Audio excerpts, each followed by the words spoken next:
What's up, Detailers Daily? This podcast is brought to you by our mates at Autofiber Australia, so providing the world's finest microfiber right here in Australia. As a professional detailer, it's so important not only to use real high quality products, but also real fine quality towels as well. I never thought too much into the microfiber, but once I started using and to test out the Autofiber range, I really noticed the difference in efficiency and I'm getting better results, and the towels last way longer. The Scrub Ninjas, coating applicators, drying towels are just some of the products I use, and they're well worth the money. So make an order today and use the code 15DDUP and get 15% off, and they'll even throw in a free product. So head over to autofiber.com.au or check them out on Instagram, Autofiber Australia. Thanks. Welcome to the Detailing Down Under podcast, the place for everything auto detailing in Australia right now. Here's your host, Dale Guthrie.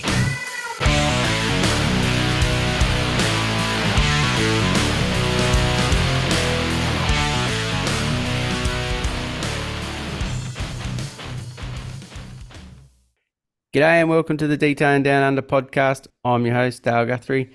We're back, back into another week, another pod. So, we'll see how we go with the week on, week off stuff at the moment.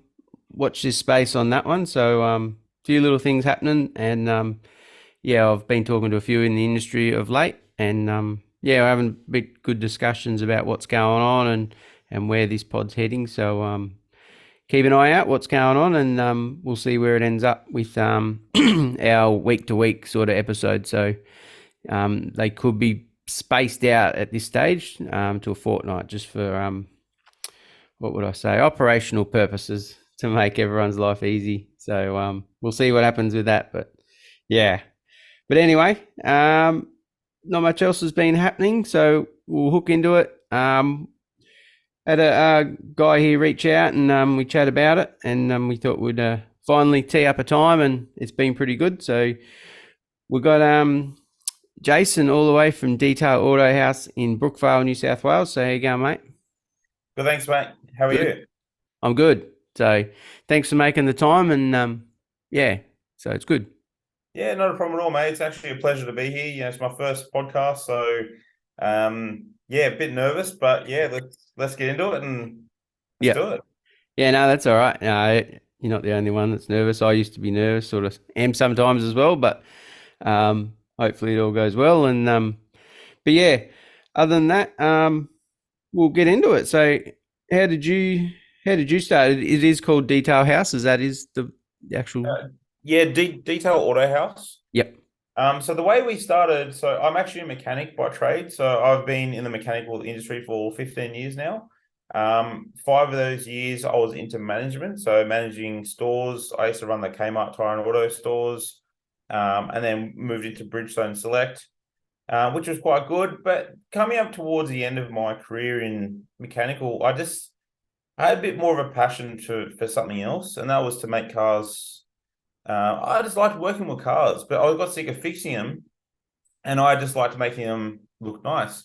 So I had a Mazda RX-3 coupe that I used to, every weekend polish and, touch everything up here and there and all that. And the car just, it really brought out my OCD, because things like, if bolts start going a little bit rusty, I'll change them. If the housings on the engine started getting a bit faded, I'd repaint them and everything. So that car really brought out my OCD.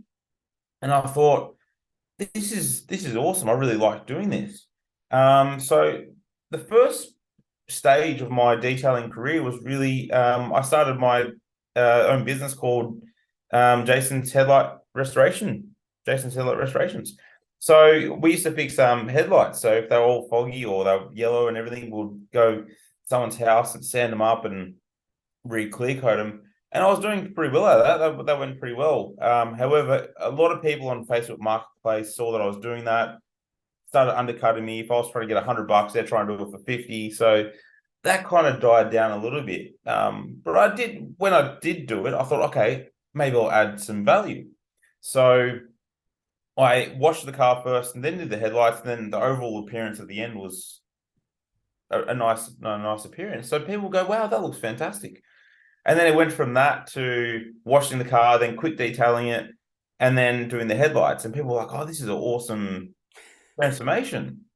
And then it just went from there to, oh, watching all these videos on YouTube and then going, oh, look at all these awesome products and all this stuff. And I really enjoyed it. So, but I was like, oh, maybe this is just over the top for me. It's too much. So I went and got my car detailed. I spent $1,500. I got my car detailed at the time, and the car looked fantastic. I admit that. The paint correction was spot on. Interior work was amazing.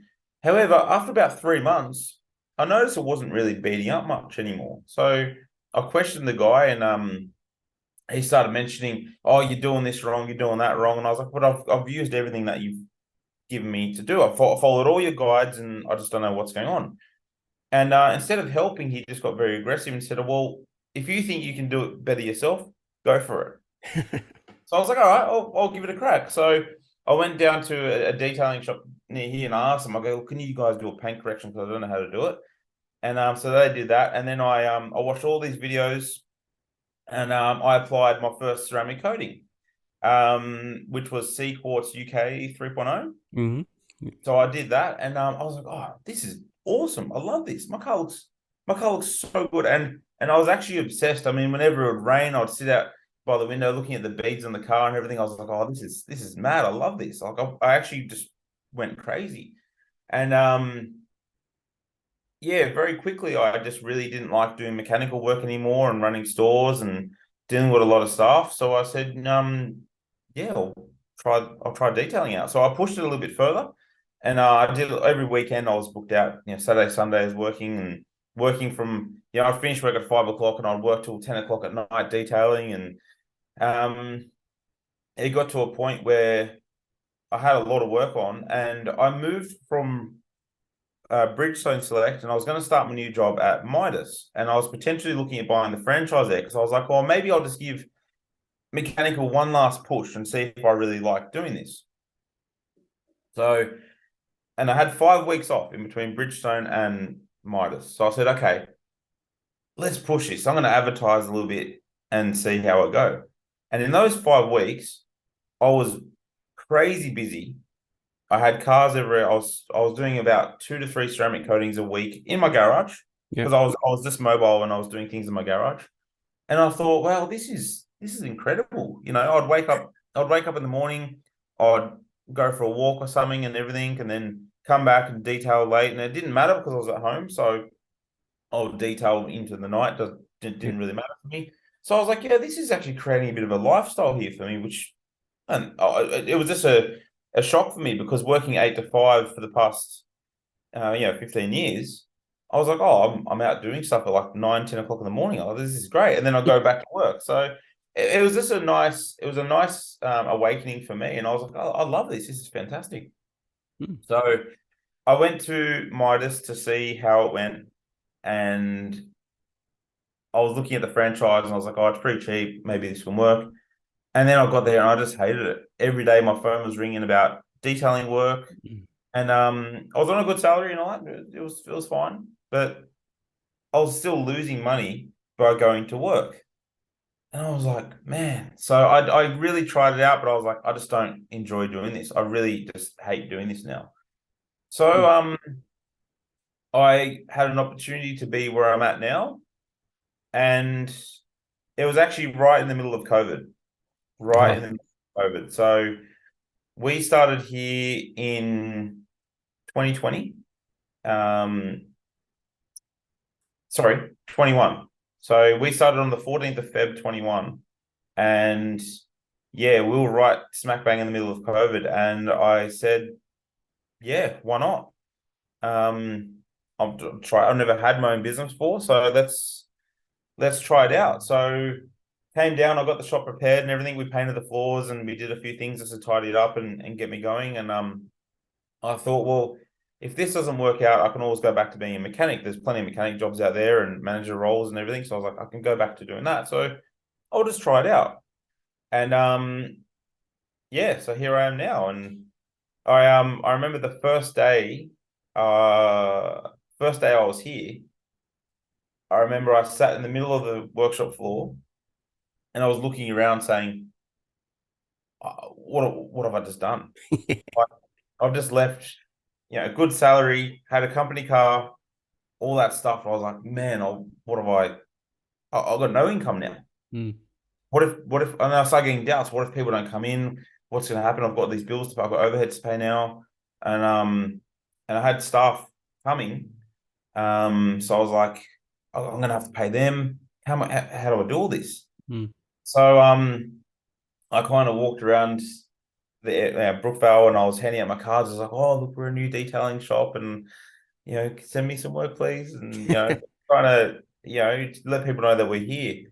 And within the next day or two, I had cars out the driveway. Like I had cars, I was so busy. I had cars everywhere. And I was like, whoa, this is insane. So I actually hired a good friend of mine. He's actually a customer of mine. I actually detailed his M3 because I've had a lot of BMW M3, so I'm pretty well known in the M3 community and everything. So I did this customer's car, and he was so fascinated by all the detailing products and everything that we always just stayed in touch. And I let him know that he was one that actually helped me push me to do this. He said, "You're very talented. You should do this. Like you have a lot of passion in this. I can see it in you." And I always thought, nah, I couldn't do it. It's just too much. So, anyways, now I had my own business, and so I called him and said, "Oh, look, John, I've done this. I've opened my own shop, and I'm probably going to need some help. So, you want to help me out?" And he said, "Yeah, I'd love to." So, a little bit about John. He was actually retired at the All time, right. and he just saw a new passion in detailing like I did, and he actually came out of retirement and started working with me. He's actually been with me since day one. So Oh, wow. um, yeah, so he's actually still with us now. So massive praise to him and what he helped me out with and the challenges that we faced together. And yeah, he's been a massive part of it. So Wow. yeah, so pretty much from that second or third day onwards in business, I've just been busy every single day. Like I don't recall ever having a slow. I wouldn't say a slow week, probably just more of a chilled out week, Mm. but we're usually quite busy all the time. So yeah, I'm very blessed to say that. So Wow. What a story. It's pretty yeah. cool. So we really started from in the garage and working from 5 till 10 o'clock at night and sometimes even midnight and Saturdays and Sundays and Um, just a lot. So, also amongst my journey, I was working at Auto Shine Prestige Detailing in Guildford with Omar, and I learned a lot off him. I learned a lot about the detailing industry and how it all worked. Um, so yeah, massive praise to him as well, man. Like I consider him the best in Sydney, Yeah. and I'm proud to say that I worked aside him just for a short period of time. But I'm proud to call him a friend, and if I need something, I can always call him, and same with him, he can always call me. We can always chat about these things. So Yeah. yeah, Right. yeah, I'll probably just track back to. So there was a lot of market in the headlight side of restoration. yeah, man, yeah. So I had a lot of work, man, because you got to remember from my side, being a mechanic, cars would Yep. come in for rego check. Headlights are just completely foggy. You can't even register a reading with the meter. Yep. So cars would fail rego and they need to be fixed up. A lot of people didn't know what to do. So a lot of people were just replacing headlights. But I mean, some headlights on some of these cars are over $1,000 each. I've heard that. Yeah. A lot of families can't afford that. So I mean, some Mercs I used to do a lot of Mercs. Um, some Mercs are over $1,000 per headlight because they have the auto sensing headlights and they go around the corner when you go around the corner and all sorts of things that they move around a lot. So people couldn't afford that. So when I was fixing it for $100 to $120 for a pair, people were cheering, and then they'll tell their friends, and people will tell their friends, and all of a sudden I got really busy. So yeah, but then I just got undercut a lot. I had a lot of people saying, "Oh, look, there's people doing out there for 50. Can you match their price?" And I was like, well, the kit alone cost me $55. So I mean, like, I can't Yeah. do it. It's just going backwards. So look, obviously they weren't doing the same process as I was doing. But it comes back to like what I was talking to you about before, where you have a ceramic coating and a ceramic coating, one's $1,500, one's $800, and people go, oh, it must be the same thing, but it's actually not. So Yeah. yeah, it's just one of those things. So it unfortunately it just drove me out a little bit, and that's when I started looking at other ways, like washing the car first and then doing the headlights, and people go, wow, that looks fantastic. And yeah, so that's Yeah, pretty right. Well, that's fairly standard with the industry. Everyone charging bugger all, and you trying to run your own show and charge a decent price, a fair amount, and they're just like undercutting you, doing half price. yeah, exactly right. Exactly right. No, I've never heard that headlight. We normally see that as another service, but then you're doing it as a standalone job Yeah. and little Yeah. side business. So no, that's pretty cool. And yeah, I can relate to you working from home and working two jobs and or a few jobs and trying to detail cars on the weekend, and that's me Yeah. at the moment. So Oh, awesome, man. What do you normally do like during the week? we'll actually do. I go away. I work over in WA for a week Oh, nice, nice. in a mine. So yeah, I go over Oh, there. Yeah, so I've been doing that for 13 years. So I'm slowly winding that down. So yeah, so that's sort of what I do, and that's sort of why it's hard to align with people a little bit. But yeah, everyone said I should give it up, which I did for a while.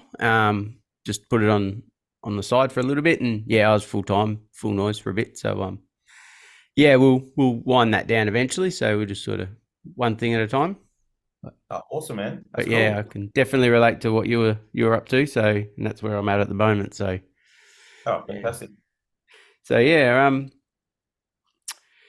so yeah, you had a few challenges. Have you had many challenges at the start? Like you say, you're pretty busy now, so everything's pretty good. Yeah, the biggest challenge I had probably at the start was obviously like, how do I run a business? I mean, I used to manage stores before, but I never saw the back end kind of things of how everything runs. You got to make sure you pay your taxes, make sure you do all this stuff properly. So it's very overwhelming, and I had to train someone from the very start who had no idea even how to wash a car. Mm, So I was busy. I was trying to work out how to run a business, train someone who couldn't even wash a car properly to now is, I'd call a professional detailer. Um, that, and I had a few people that were I think the hardest thing for me, the biggest challenge for me was trying to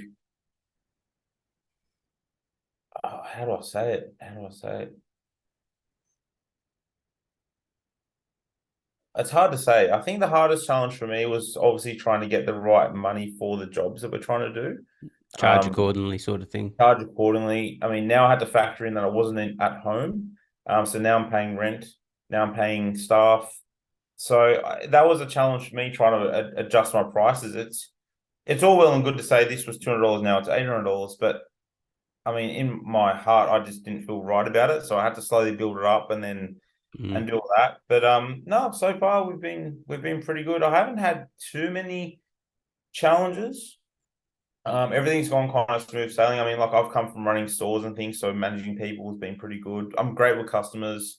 A lot of people know me in the area. I've been here for 17 years now. yeah, So a lot of people know me in the area. So I've already had a trust built up with a lot of customers. Um, so everything's kind of just gone quite smoothly, I guess. So yeah. yeah, so Did, and that also comes back from my experience running stores. I mean, that's definitely helped me progress in this. But I mean, if I had no experience of that at all, it will be a much bigger challenge. Much bigger challenge. yeah, So, yeah, yeah. nice. Yeah, so with my other work, I've done supervisor work, so you sort of can take bits and pieces and how to talk to people and work with people in that way. If you ever did get your own sort of um, workers, then you can know how to deal with them and work with them, and it Oh, helps you 100%. talk to customers as well, so and Yeah, communicate. 100%. 100%. It Mm, helps. It just helps you understand what the customer's needs are, how to do things properly and everything and all that. Like it really helps that. But I mean, like if you come from a background of not really dealing with customers too much, and but you're a very good skill set. I mean, that makes business very difficult because you got to know how to deal with customers and deal with problems, be calm about things, and just face them, move on, and be positive about things. Because we all can, most people can detail, and not everyone can sort of get the business side of things running. So, and that's Yeah, where their businesses lack. So, yeah. um, Oh man, so yeah, man. I'd probably say my biggest. I just remember now. My biggest challenge was actually COVID. oh yeah, I was going to ask how that was up there. Yeah, that was actually my biggest challenge. One, because I wasn't sure if we were allowed to operate. Two, I saw a lot of detailers get closed down. Cops would walk in and say, "You can't be here," so they'd go. So, I mean, we were operating with the door down just to keep going. But we also found in the facts that it said that you could do vehicle sanitizing and all that stuff. So we were pushing that heavily. But still, I mean, I was on the phone to Service New South Wales probably 3 times a week just to find out, I want some clear facts on if we can be open or not, or Mm. what's going on. And not even they could tell me. So I think for me mentally, my mental health was a big problem during that period. Because I had a lot of anxiety, a lot of stress. I was like, can I be here? Is anybody? And if I heard a knock on the door and it was just a customer, I was like, oh my God, maybe I'm gonna get shut down. Like I was freaking out. So it was a hard thing. I mean, we were busier than ever. I had cars everywhere. It was unbelievable. And we're doing some seriously good work. But yeah, I think it was just because it was just like at that time, everybody was just talking about it. It was all over the radio, all over Facebook, social media. So there's a lot of anxiety on me as a business owner. So yeah, we just kept moving, man. We just try to stay positive.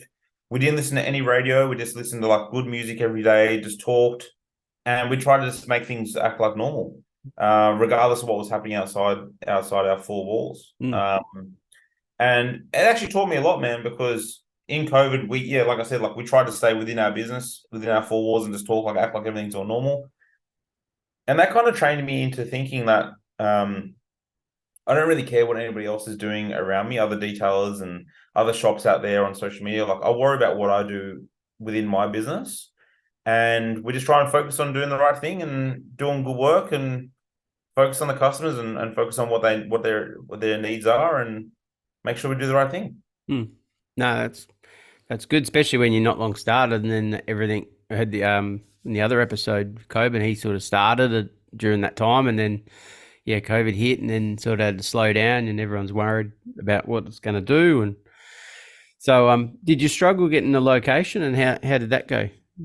Where is that? Where you Um, are now? Is that you've? yeah, so Yep. I've actually been very lucky.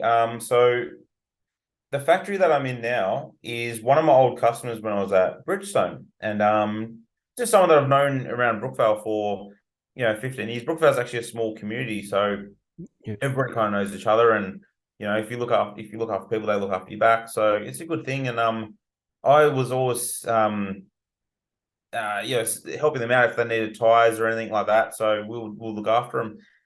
So they actually moved from this factory down to their other factory that they were building in the meantime. And he said to me, he's like, "Oh, look, we're not going to be in the factory anymore. Um, do you want to use it for your detailing?" He goes, "I know you're doing it at home. I can see on social media you're doing it at home and you're going to people's houses." He goes, "But do you want to be in the factory?" So I jumped at it because at that point, like I really just didn't like my career in mechanical, and I was like, I want to change. I need a change, and this was my biggest push. Mm. So yeah, I did it, and I tell you what, I was pretty scared. I was scared, man. Like I was like, what have I done? Like, yeah, I went from a good income to like none, and I was like, damn.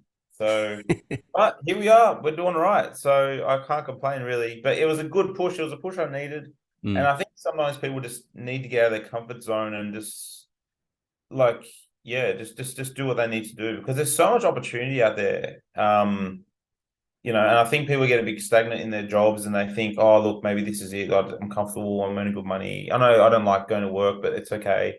I think people just need to get out there and do what they actually like doing because you really enjoy it. I mean, like I've always said to my friends and my workers, if I won the lotto tomorrow, I would still detail. because I love doing this. I actually really love it. So yeah, I just think that was the best thing for me was just to get into it and do it. So Yeah. Yeah, now some of your shop looks pretty cool too, what you've done.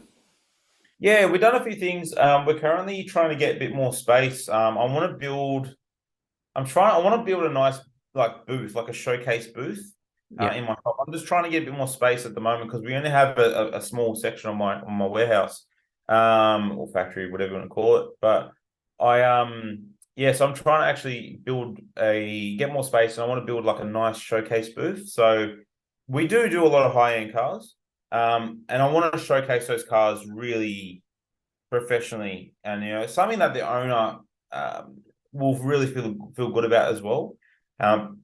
Because one thing, as you know, detailing can create a lot of dust, Mm. especially if you're doing a very big paint correction on a European car with hard paint. You've got to use wool pads, and wool goes everywhere and dust goes everywhere. So it's very difficult for me at the moment if we've got three cars in line and one car's just been ceramic coated and we've got to do a heavy cut on another car. The biggest challenge I have is trying to keep that car clean Mm. without obviously washing it again or wiping it down. So yeah, I'd like to build a booth. That way, once the car's done, I can either put it in that booth, close the doors, and then we can operate still without heavy cutting and everything, make dust and all that, and just not worry about it. So that's one thing that we're trying to do. But so far, we've done what we can with the shop. I mean, we've done all the paneling in there, the sign writing, and yeah, we've got our G Technique banners up there. We've got our Sonax banners up as well. So, which are our partners that we use. Yeah. So, yeah, we do what we can. We do what we can. Yeah. So your services, so you mainly you're into obviously the G Technic coatings. Yeah, G Um, Technique coatings. And yeah, we use a lot of our Sonax products for our oh, general, that's right. Yep. for our general detailing. We love Sonax. We think that's such a fantastic part of our business. I think predominantly because there are so many products out there that a lot of them do a very good job, right? However, I just think Sonax really aligns with our business. I think the products really offer a fantastic finish as well, especially some of the leather products. Um, and also they're safe. I mean, like a lot of people use APC and stuff. We try not to, due to pH levels and things like that as well, especially when it comes to leather cleaning. APC can actually be quite harsh. Yes, it does a nice job, but I mean, it is quite harsh. So we just try to use everything correctly. I mean, like sometimes we're working on cars worth millions and millions of dollars. So this is all stuff that we need to kind of bring into our point of detailing where, if we're detailing an extremely rare car when there's only, five of them worldwide, we can't just be using APC on that. Mm. We need to be using really high quality products. And that's where we brought in Sonax. I mean, Sonax is a German company. They've been around for what, 70 odd years now. So, and every time we use their products, we're still amazed by the results that we get. So, G Technique's been a fantastic part of our business. I mean, the ceramic coatings from G Technique are just fantastic. I mean, I know there's a lot out there. Like I said, there's probably there's so many ceramic coatings out there. Mm. You can't use them all, So we found one that works, one that aligns with our business. We've tested it. So all the products that we use, I actually put them on my own car first, test it, beat it up, leave it outside in the sun, don't wash it for months on end, and see how it all performs. And that's why we stuck with G Technique. Things like Crystal Serum Ultra is just an absolute beast. It's been so good. I mean, I have it because we have a loan car. Yep. And on our loan car, I mean, I've washed that car probably 6 times last year, over the whole year. And over December, I was like, I'm just going to give it a good wash. And it's just still beating up like day one. You're right. Like, it's just awesome. And that car is outside 24/7. It's with customers all the time. It doesn't get much love. So yeah, it just works. And for us, we don't want customers to come back. We want people to call us and say, man, this is great. Mm. So that's why we use G Technique. We use Sonax. We've designed a wash kit with Sonax.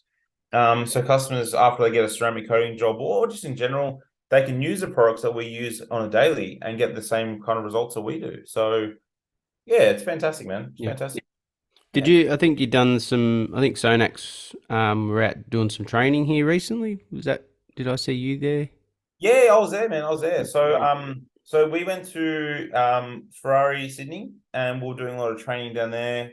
Some polishing techniques using a rotary and also a DA. Going through their range. So using the leather cleaner, the leather protection, brilliant shine detailer, the upholstery and Alcantara cleaner. A lot of those cars have Alcantara. And all the way through to using their ceramic coatings, which are a fantastic offering as well. So yeah, it was just nice to go through a full range and just get a good breakdown on products. Going back to pH levels, things Mm. like the leather cleaner and also the interior cleaner. Like leather has a pH level of 5.5. Whereas, sometimes people might use like a very strong APC, which might have a pH level of like 10 Mm. or more. So it really strips back the leather and also the top coat of the leather, things like that. So when we're doing cars like Ferraris, Maseratis, Lamborghinis, things like that, or just any general cars in purpose, that's when we come back to using things like the Sonax leather cleaner, and then bring back down that pH level with their leather protection and things like that. So we really just try to focus on using the correct products for the correct cars, and just making sure we're doing the right thing. So, and that's where the Sonax training was really cool because it really gave us a good breakdown on why we use these products and how to use them correctly. So, yeah, it was Yeah. fantastic. Yeah, no, it's cool. They're pretty well known for their perfect finish. I know. I think it was one of polishers I first bought. I think I still have a little bit of it left too, but that's pretty well known in the industry. That's been their number one seller, I believe, too. Yeah, so perfect finish is fantastic, man. Another good one is NP0306. That's really good for Japanese paint. Really, like, it's a nice soft paint. It just finishes down extremely well. I'd probably say it's like perfect finish, but just with a little bit of extra bite, so you get a bit more correction out of it. But the way it finishes down is fantastic. Yeah, so it's really good products, man. The compounds are fantastic. The ceramic coatings are fantastic. I just find as a whole, they just have everything that can service everything that we need. I mean, they're multi-star and interior cleaner. I mean, you can buy that in 10-liter packs and it just lasts a long time. A little bit goes a long way. So it just works really well for us. I mean, I bought a 10-liter of multi-star and interior cleaner probably 4 months ago, and I still have a quarter of the bottle left. Yep. And that's used every day. So it's the products last a long time, which is really good. Yep. Yeah, no, I think it's best to, especially with leather, use what like a leather cleaner. Don't use an APC. I know everyone's different, but yeah, you got to be Yeah. careful with some of these new cars now. Oh, 100%. I mean, cars and material these days are getting thinner and thinner. I mean, there's so many cars coming out now with under 100 microns of paint. Mm. So yeah, so I mean, same with leather. I mean, leather's. I mean, you look at like a 90s or 2000s Merc or BMW or something, and that's real leather. Mm. You look at cars now, and it's like they're not the same, really. So, yeah, things have changed. Things are getting thinner. Materials aren't as good as what they used to be, I believe. And yeah, we just need to adjust to that and be careful. Yeah. So, Does yeah. Sonax have their own pads, polish pads? Yes, yeah, Sonax do, and they're Yeah. actually really, really good. So Sonax have a DA medium cut pad. It's a yellow pad. Really, really good. They're very similar to the orange HDO pads from Lake Country. Yep. They're really good. They're really good. They've also got a hybrid wool DA pad.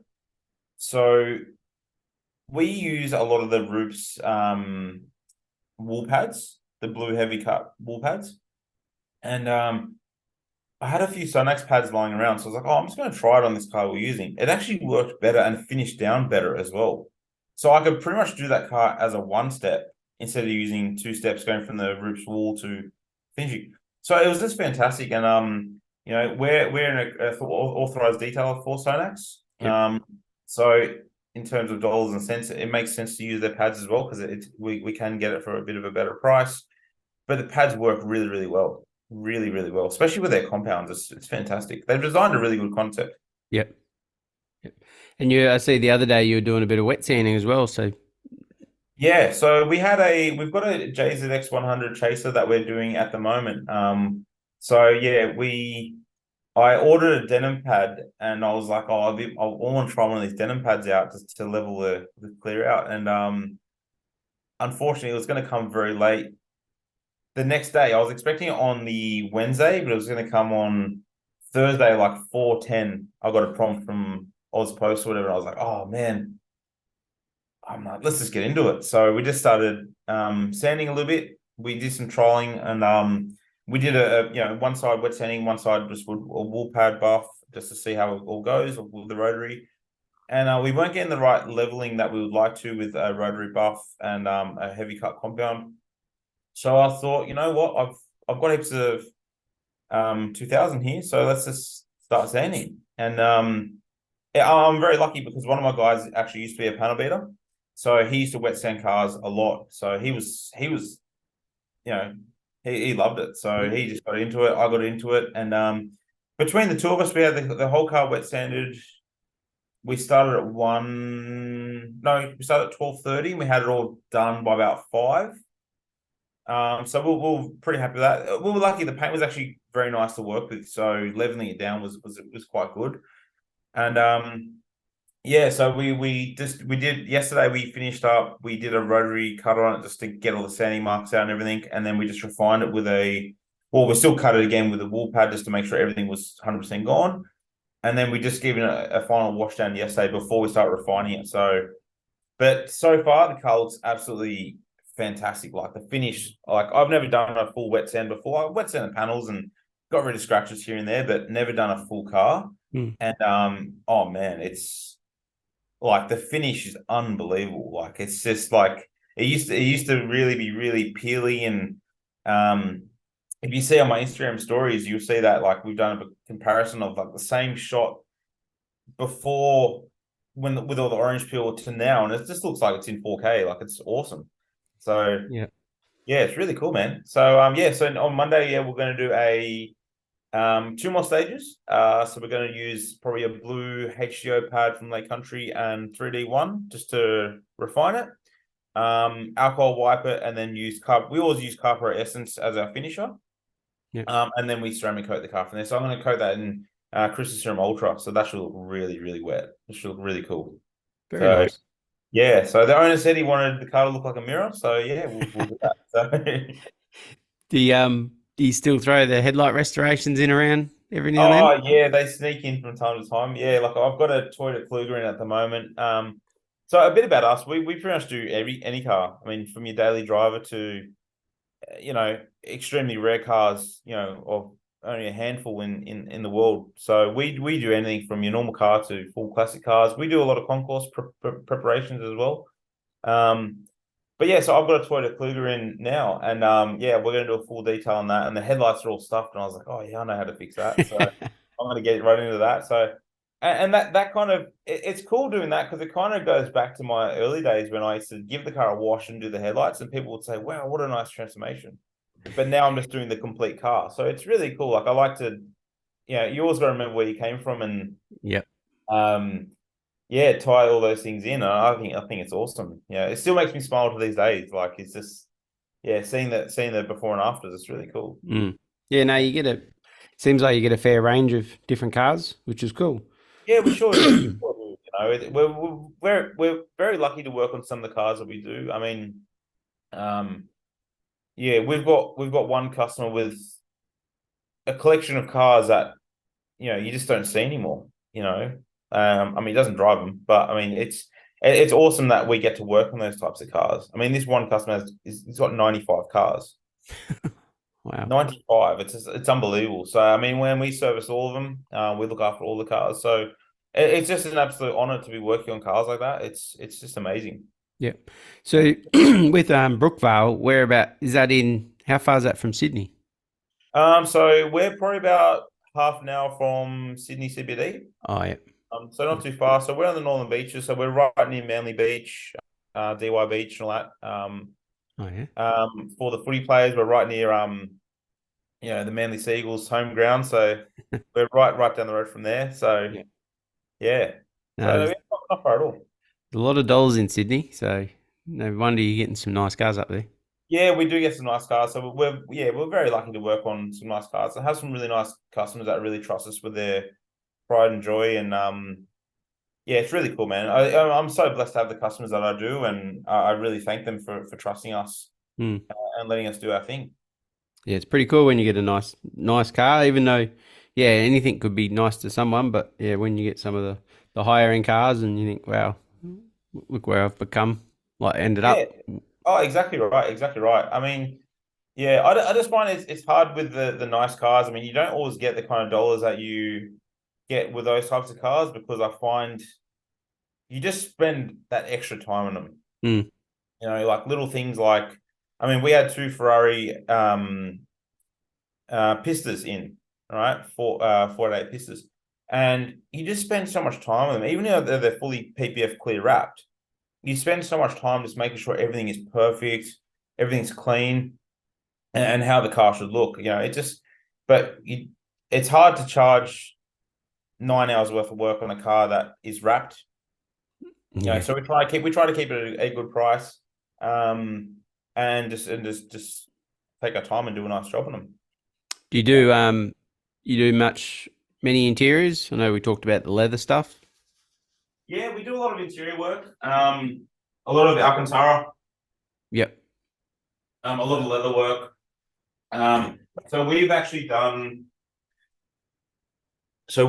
our leather course with Color Lock.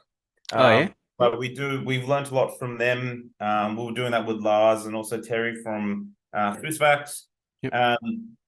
So we learned a lot off them and how, in terms of cleaning, and using the right products correctly and all that. So yeah, we do a lot of interior work. I mean, we get a lot of cars. I mean, like Klugers and things that come in and they're full of dog hair and sand and all that. And yeah, we just get into it really. Is there So much demand for color lock leather restoration? Do you do that side of it as well? yeah, I do a lot, Yeah. man. So a lot of side bolsters on driver's seats. Handbrakes sometimes are worn through. A lot of steering wheels. A lot of steering wheels. Yeah. Right. Um, I think a lot of people used a lot of people use hand sanitizer through COVID, and Mm. I think now we're starting to see the effect of that because it's really dried out all the leather. So we're getting a lot of steering wheels that are just worn through, or they're starting to lose their color and things. So we can just recolor that and repair them. Some people buy like a used car and it comes in and it's all stuffed up, and we fix all that up. A lot of armrests on the driver's armrest. Yeah, so whatever we can do is just to tidy them up. We try to look at ourselves as like doing like a mini restoration Yep. on a car. So we'll do a paint correction. We also have really good wheel guys, so we get wheels repaired, paintless dent removal. We get that done as well. And now I do leather repairs as well. So we try to look at it as like a complete service. Yep. So Yeah, I it's haven't really, had anyone on doing leather restoration, that color lock stuff, so I was going to dive in more about it, but looks very interesting to do. yeah, it is. It's pretty challenging to do. Um, it's a pretty challenging thing to do. But it's a fantastic result. Like when you get it right and you get the coloring right and everything, it's just awesome. Yeah, right. Um, employees. So you said you had one, the guy that was retired, or you got another one as well, have you? Yeah, man. So I've actually got two employees. Yep. So John is he's only 3 days. He's a bit older now, so we try to just do what we can, but he does a great job when he's here. Yep. And I've also got a full-time guy. So I've got a full-time guy and a casual. And yeah, between us, man, we just get it done. So Yep. yeah. You still on the tools yourself, day Oh in, yeah, day out? Yep. yeah, every day, man. Yeah, every day. I'm always out there with the boys. I just love getting into it. If they like we had a car come in yesterday, actually a Toyota Yaris. And stolen and recovered. These guys drove through the bush, they went off roading. The car was an absolute pigsty. And I just jumped at it. I love doing those kind of jobs because you see them so dirty and then you see them so clean afterwards. I think it's really cool. Mm. And it's just good. Like I jump into it too. Like I don't sit there and say, oh, I'm not doing that. I'm not doing this. I'm not doing that. Like we just get into it. We all do it together. I don't treat anybody um differently. Like I'm, I see myself as all equal with them, and we do our thing, and we just get by. Yeah. Was it hard trying to get employees? I know you talked about one, so was it hard to get many? And was there a point when you thought I need more, or Yeah, it has been a challenge to get employees, especially the right ones. I mean, I've gone through a few now. A few people have said that they can do everything under the sun, and you say, "Oh, yeah, great. This could be good. This could give me a little bit of a break and take a bit of pressure off the workload." And yeah, a few people come in and they just can't really do much or do what they say. So your expectations kind of drop a bit there. So yeah, finding the right team is always challenging. I feel like we're at a really good point in our lives now, or in our business now. So yeah, we're getting through it quite quickly. We're doing quality jobs. Things don't leave here until they're right. So yeah, I think at the moment now, yeah, we're pretty good with our employees. We're doing well. But yeah, it is hard to find good staff. It definitely is hard to find good staff. yeah? One thing we're trying to look at doing later on is we're going to try and find someone that can help us with PPF, Oh, yeah, because we would like to add PPF to our business and window tint. yeah, Yeah, so trying to find staff members for that later on in the year will be something, another challenge for us. yeah. So yeah. Have you had to play with film before, or? Oh yeah, and I'm not good at it. I can't do it. So I mean, I probably should go do a course and see how I go. But for me, I just don't want to stretch myself too thin and then try and do PPF, try and do paint correction, try and do all this stuff. I just got to focus on doing quality work all the time. So yeah, so that's why I thought if I could get someone in that knows how to do PPF, that would definitely take a lot of the pressure off. Because one thing somebody told me in business is if you're not good at it, get someone that is good at it, because you can't, if you're not good at it, then it's going to be a crap job and you're going to get a bad name. So I don't want to do that. So if I can find someone that wants a job in doing PPF, yeah, that's what I'd like to do. Yeah, yeah, I've heard that as well. I think even one of our guests said that on an episode. Yeah, get someone in if you're not good at the bookwork or whatever. Give it to someone who is. 100%, man. And that came back to when I was a mechanic. Like I sucked at doing electrical.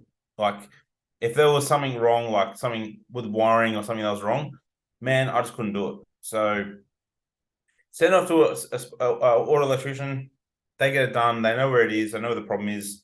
They get it sorted. You come back and you do your bit. Like that's one thing I learned in that business as well. Yeah, yeah, especially cars these days. Electric systems on them are pretty crazy. Oh yeah, that's another issue as well. So yeah, it's just insane. You're not missing the cars working on them like mechanics.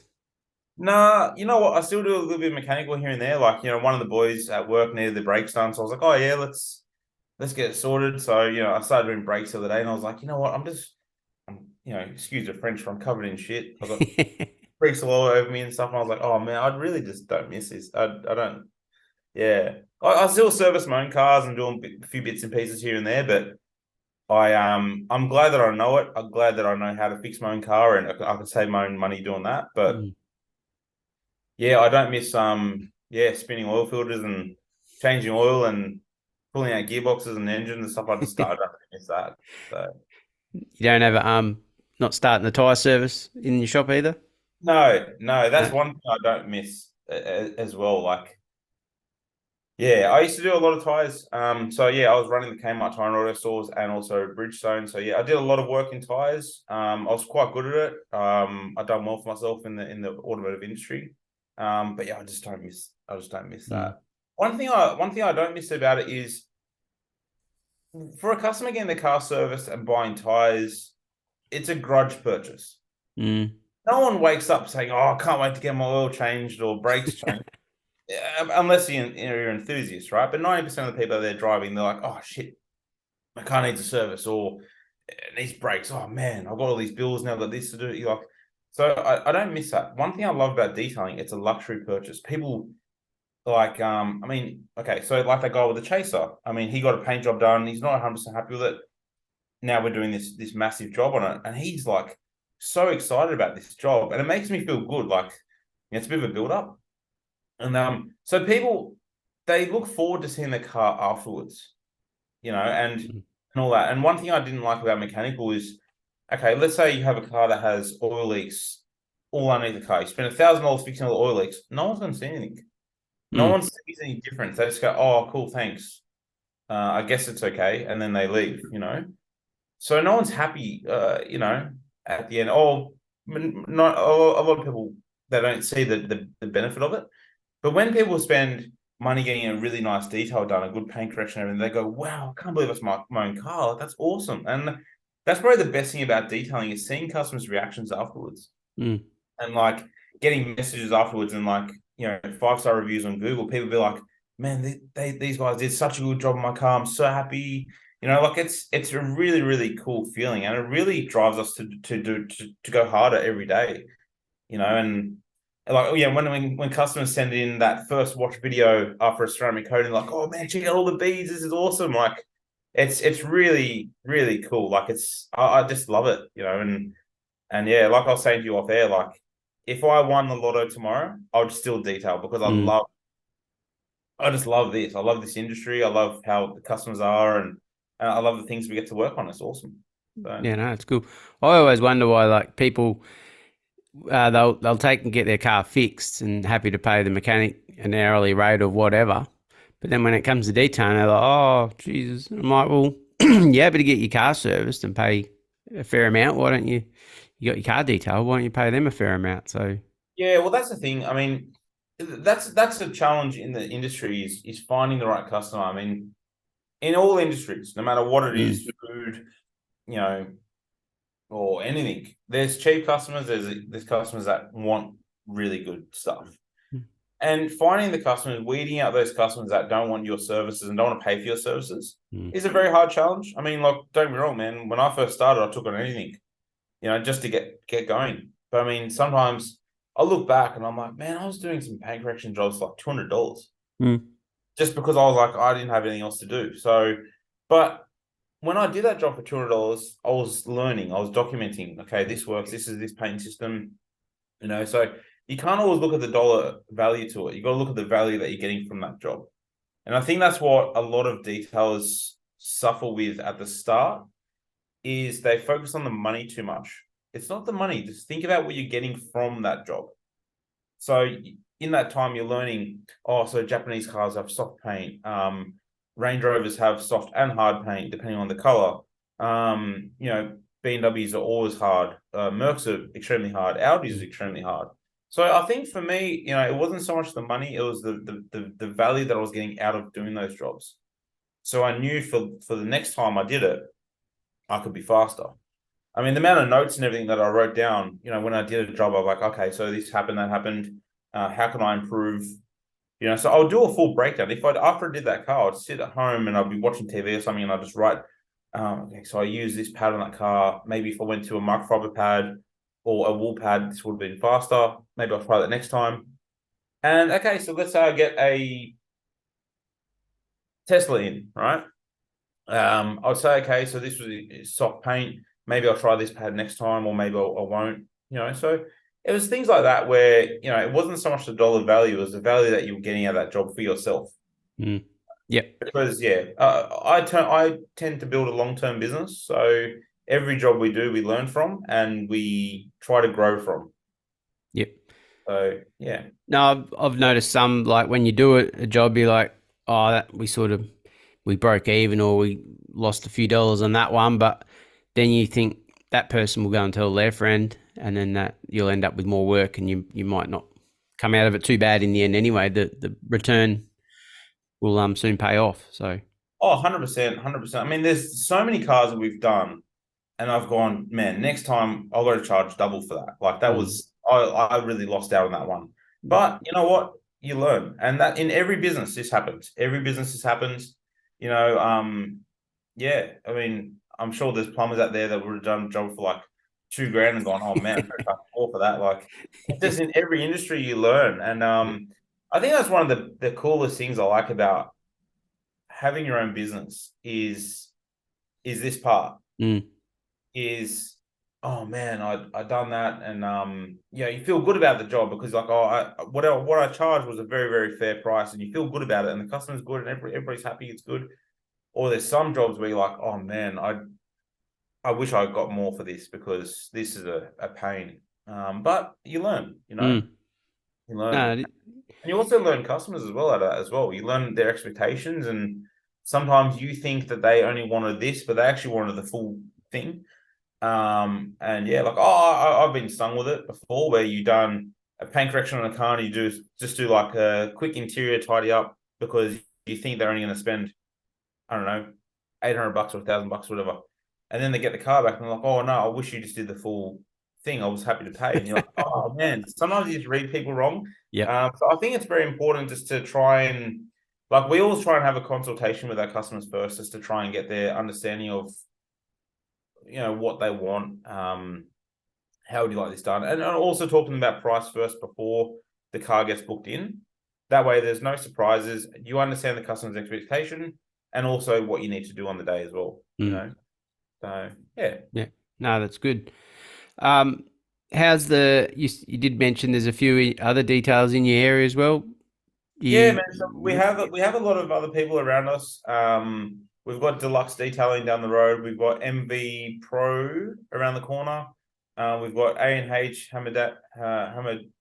I think that's how I say his name. Yeah, we've got a few guys around us, man. But like, yeah, we just try to focus on what we do. I don't really look at what they do, their pricing thing. I don't even know what they charge.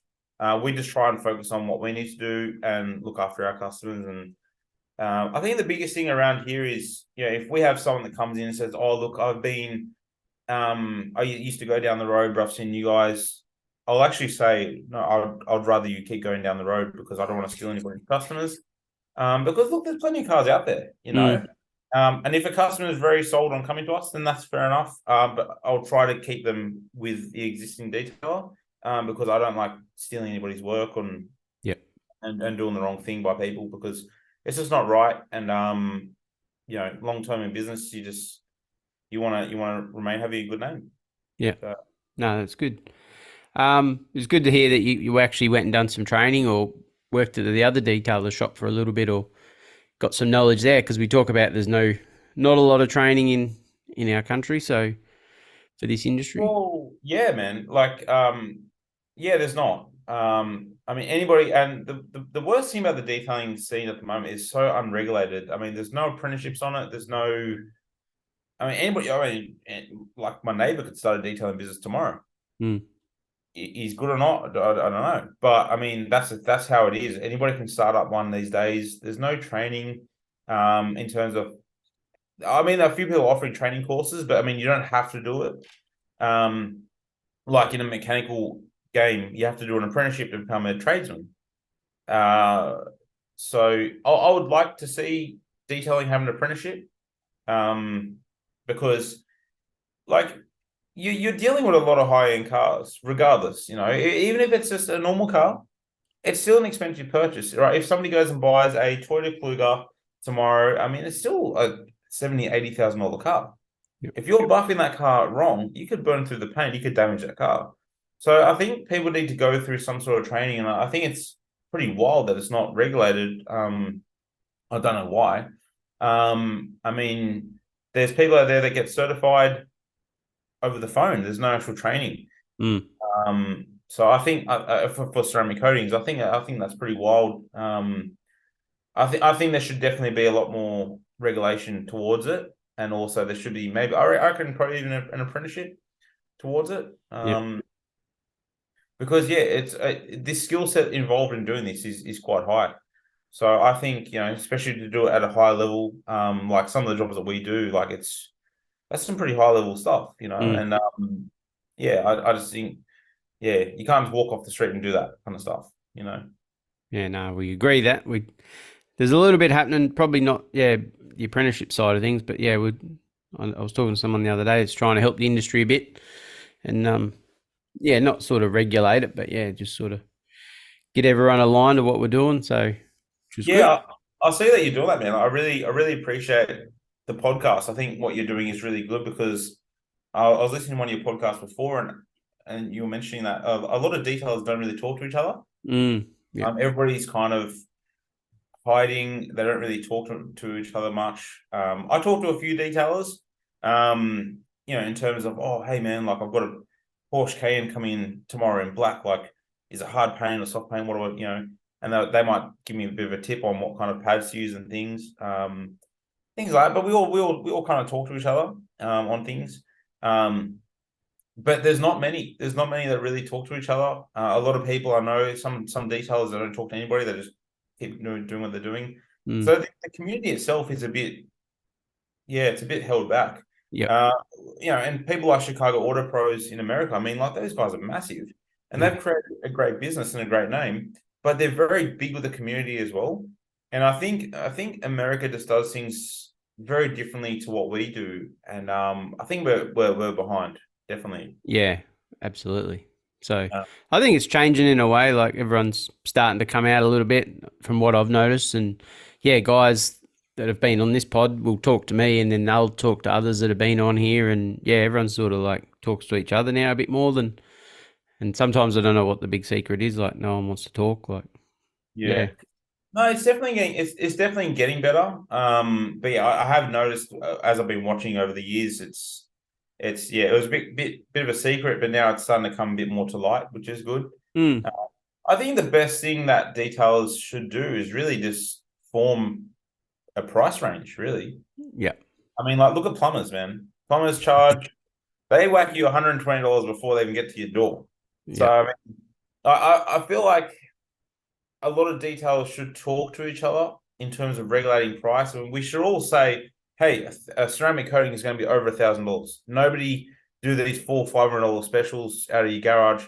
Charge this because it's going to help the industry so much. Um, I know a lot of mechanics done that when I was in the mechanics trade. We had a lot of unions trying to form a price because a lot of people were undercutting people. So we tried to do that. I mean, people still do it now, but I mean, for instance, I mean, I had a job booked in the other day for $500, and somebody down the road did it for $300. Why? I don't understand why. You're literally like, I don't know if they think that they're good because they got that job over me, but I mean, at the end of the day, you just lost $200. Mm, So it's just I don't know. I just think it should be a bit more regulated in terms of our full detailing prices all the way to your ceramic coatings. I think ceramic coatings should start a minimum of $1,200 and up, yeah. and go all the way to 2.5 grand, 3 grand, because the process is big. Mm, Not so much on a new car. I mean, new cars still need correction. I mean, some of them come in. I was listening to one of your pods earlier this morning, and a gentleman was saying that he had a Ranger come in with 300 kilometers on it, and it was totally trashed. yeah. New cars getting delivered like this, it's really bad. So, I think there should be more value added to ceramic coatings. I mean, more a higher price range to ceramic coatings because to get the car looking the way it does, it's a big process. Yep. So yeah, Yeah. I think as a detailing community, I think we should all stand up and really raise the prices. Yep. I agree. It's not a race to the bottom. Well, that's what some people Like, think. Some people, yeah, I find some detailing businesses they're good skill set, but not good in terms of business. Mm. So they think if they got cars everywhere, they're doing well. However, they might have 5 cars there for $300, and other detailers might have 1 or 2 cars there for $1,200 each. So Yep. who's doing better? You know what I mean? Mm. It's yeah, I don't know. Some people want to work like just kill themselves and do a cheaper job but stay busier and think that they're doing well. But I think we just need to think smarter about doing jobs and charge more. I mean, I think, and some of these full interior jobs we're doing on some of these 7-seater cars, that takes a long time. Mm. Dog hair, sand, kids squeezing, poppers onto the roof, and there's bubble gum under the seats and things like that. And these jobs take a long time. So I think we should all stand up, charge accordingly, and yeah, be Yep. because it would make us feel good about it too. as a detailing community, we'll feel good about it. We'll make more money. But yeah, I think it's good. Yeah, everyone wins if we Yeah, all up it everybody. rather than trying to fight and undercut. And yeah, no, it's the same with maintenance washers now. Like I've moved my prices up because yeah, there's people in town that love doing that. But yeah, I'd prefer that a coating over that sort of work, and then rather than trying to do 3 or 4 washes in a day and burn yourself out, and you just do a coating. Oh, exactly right. Exactly right. I mean, look, sometimes you don't always have the luxury of getting those high Yep. ticket jobs. But when you do, I think we should all have a standard. I mean, if you go on Facebook Marketplace now, there's ceramic coating, $300, $500. It's like, why are you? That's insane. Yep. Right? So, I mean, I think it should be try to be a bit more regulated in that way. I don't know how we would, but I think Mm, as detailers, I think a lot of people, especially watching podcasts like this, should really think about what they're charging because I mean it's really a race to the bottom. yep. No, yeah. So No, that's good. I'll get into our. I've got 6 stage questions, so I did show you, send you the questions just as a bit of a guide. So, which I do to everyone. So, what was your first ever detailing job back in the day? my first ever detailing job, I'd probably say was my M3, the one that oh no, after that M3. So I had an E46 M3. That was the one I got detailed by that guy, and he said, if you think you can do a better job, do it yourself. So I got that car paint corrected by somebody else, and then I just ceramic coated it. So I wouldn't really say that was a full detail job, start to finish. However, my next car was an E90 M3, and I did that car start to finish, full paint correction as best as I could. I mean, there was still swirls, and I thought I did a pretty good job, but um, back then things were different, and Yep. but I mean, the car was fantastic. So I did the car start to finish and ceramic coated myself. I think that took me a whole weekend, and I remember sitting back and I was just like, man, I did that. Like that was awesome. Like, look how good it looks. And I was showing everybody, and I was driving around, and whenever it rained, I was out, looking out the window, just looking at it, going, "Oh man, that's so cool!" Like with the water running off it and stuff. You can actually see it. It's on my Instagram. You can actually see it. I'm just looking down from my house, like from one of the windows onto the car. And yeah, all was showing it off, and I was like, "Man, look how awesome it looks!" And yeah, it was good. And getting compliments for it, like it made me feel really good. And I was like, "Oh, that's awesome!" So yeah, that was my first detailing job, man. My E90 M3. Yeah. What's the thing with the BMWs? Oh, I love BMWs. I love the M cars. Mm, I love anything motorsport, but particularly the M cars because they're a car that you can drive every day, or you can drive them on the racetrack. I think they're just absolutely fantastic. I've had a lot. My dad, it actually came from my dad. So when I was 4 years old, my dad had an E36 M3, and I remember because we used to live at the bottom of a hill, and I always used to say to my dad, I used to go up, up, because I was pretty young then, and we'll go flying up the hill. And I was like, oh, that's awesome. So we've always been around M cars. Fast cars have always been around, in my life. And I think just in particular the M3s have always, been in my sights. Yeah. I had a period where I was a big JDM guy. I had a yep. lot of Sylvias, Skylines. I had an RX-7, I had a Mazda RX-3. I had a lot of JDM cars. Um, but yeah, going back into the M cars, I was like, man, I can drive these cars. I love driving. So I was like, I can drive these cars every day, not get pulled over by the cops. Because I got defected pretty bad, like you can feel my car. So I mean, I got hammered there. So I was like, yeah, I can drive these cars every day. They look respectable. I can drive them on the track. I can do everything with them. So for Mm, me, not the fastest cars out there, but I mean, I can drive these cars every single day. yep. Double demerits and all that stuff doesn't matter. I can still drive them every day, and it's great. Go away for the weekend, and I can go to the racetrack on another weekend. So it's just such a good all rounder. Yep. No, that's Yeah. cool.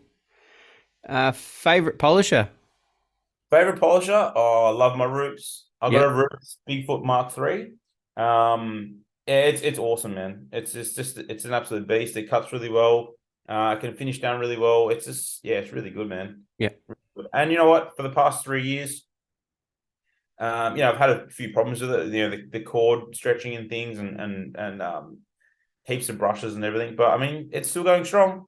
Yep. Still going strong. So That's fairly Rupes standard though. It's either brushes or a cord eventually. So Yeah, I mean, these all happen, but I seem to have it like I had it all in one go, and I was like, man, this thing sucks. My shine mate's like so much better. yeah. But yeah, it just yeah, I love my Roops, man. It's really cool. Really cool. Yeah. Probably. Oh, we might have already talked about a bit of it. What's your dream car? I've got two. Can I have two cars? Yeah, you can have many as you want. Ferrari F40, dream Yep. car, and the 288 GTO Ferrari. Yep. They're both a very similar car, but I love both of them. I think they're such an awesome. They're just so sick, man. Like V8 Mm. twin turbo, massive wastegates on them, like just old school raw car. Like I love those. I also, oh, can I have a third car? Mm. I love the Porsche 930 Turbo. Yep. I love them. I think they're just absolutely awesome. Yeah, I think those cars were just like back then, man. That was a peak of motorsport back then, Mm. man. I think that was awesome, and we're very proud to say that we've detailed all those cars. I'm not allowed to share photos of them just yet. I've done a few little snippets here and there, but yeah, when the professional photos come out, then I'll share all those. But I mean, for us to be detailing a Ferrari F40 was a very big highlight of my career. I mean, that was incredible. That was incredible. So, No, that's awesome. Wow. A favorite tool, detailing tool or product? favorite detailing tool, something that I use. I'd probably say one of the best tools that I've bought. I love my extractor. I've got a Karcher Pussy extractor. That's really cool. My Lake Country pad washer is awesome. Yeah, I got one of them. I Yeah, it's pretty. Man, Yep. that thing was like the biggest game changer in terms of dust, but also how your pads come. Your pads come out like brand new. They do. Yeah. So, saves me a lot of money, but also instead of like sometimes you buffing your car and you might get like a little bit of pig's tails from the pad.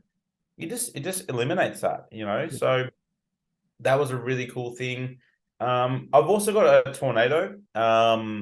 So it plugs into the airline and also to your vacuum. So some of these cars with shitty carpets, Oh, the Hyundai, Tornado.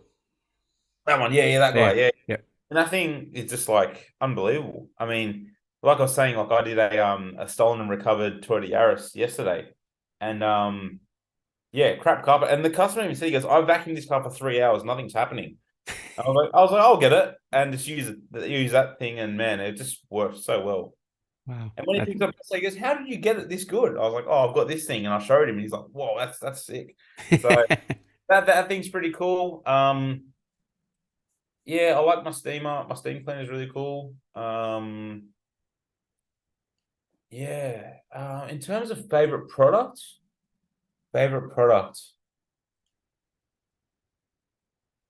There's just so many. Yeah.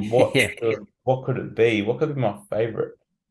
I'd probably say Sonax spray and seal is probably one of my favorites. That's awesome. In terms of, have you used that before? Like any, it's like Geon wet coat. Yeah. Yeah. I was going to say it'd be something like that. Yep. Yeah, I think that is just that's still it's surprising me all the time. I think that's really cool. Another product that I've tried recently that I really enjoy was actually the System X ceramic coating. So I use System X Max on a few cars, and man, that was good. That was really good. Yep. So that was a great product. Yeah, I think That's I about think it. those. Yeah, that's about it. Yeah, I No, mean, that's besides everything else, I mean, they're probably the standout ones. yep. But I'd say that pad washer was definitely the best thing I've bought. Mm. In terms of something that paid itself back within a matter of minutes. It's just fantastic. Mine has already. Like even because I use the Geon polish and they're all sort of water based, so I don't have to add Oh, yeah. any sort of the contents into the bucket. Now I just have run straight water through it the whole Oh, time. So nice. and yeah, so save Yeah, buying cool. anything or putting anything in it, any additives. So I just Yeah, run well, straight water. that Snappy Boost stuff that comes with it is pretty expensive. It's like $5 a Yeah, pop. So yeah. I just run a little bit of APC just to try and keep them clean. So Mm. Yeah, but no, great product, really great product. Because yeah, I used to wash them in the sink, like scrubbing pads, and I'm like, Oh this is man, terrible. oh, I remember doing all that, man. I Yeah, remember I used to every Friday I used to line all my pads up in the wash bay and hit them with a pressure washer. yeah, There's compound and stuff going everywhere, and I had to wait for them to dry. I was like, this takes ages. So yeah, man. mm, Um, I'd probably say in terms of my favorite compound, it's definitely the 3D compounds.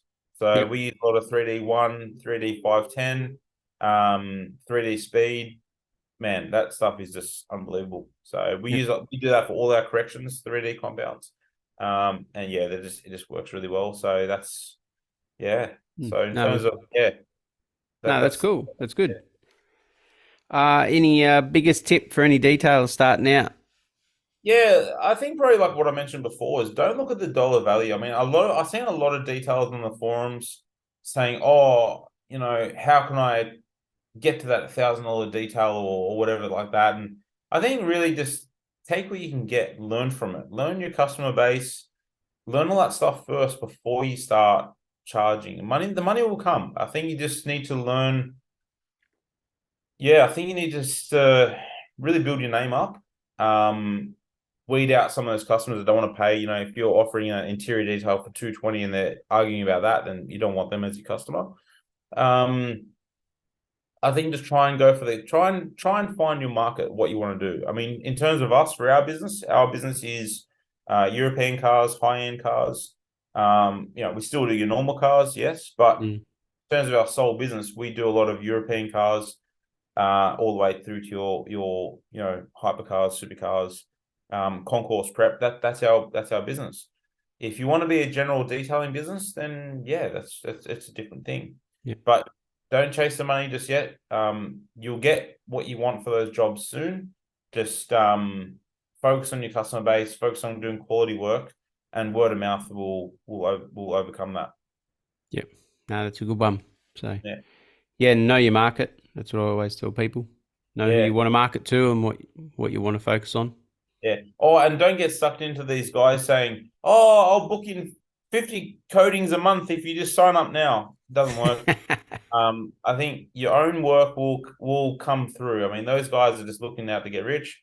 Um, how can you book in 50 coatings a month if people don't want it? I mean, it's just Mm, bullshit. yeah, So I think focus on doing a good quality job every time. Spend that extra 5 minutes. Have a look at the car again. Just double check your work.